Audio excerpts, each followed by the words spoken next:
আসসালামু আলাইকুম বন্ধুরা, দেখেন বিদেশে দোসা কিভাবে দেয়। দোসার সেট দেখেন, এটা হচ্ছে দুইটা দোসা। এখানে দুইটা দোসার সাথে এটা হলো আপনার নারিকেলের চাটনি, হচ্ছে একটা সালন তরকারি দেয়, একটা তরকারি। বিসমিল্লাহ।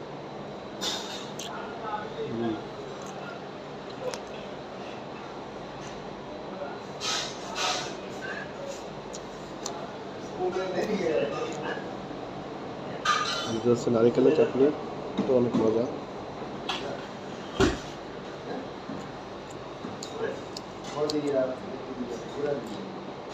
দোসা অনেক সফট, সেম চাউলের গুঁড়োতে বানানো হয়,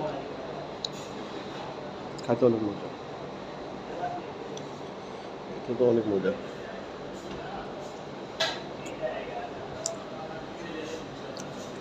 সবাই ভালো থাকবেন, 5 ওয়াক্ত নামাজ পড়বেন, আমার চ্যানেলটাকে সাবস্ক্রাইব করবেন, লাইক করবেন, শেয়ার করবেন। আল্লাহ হাফেজ।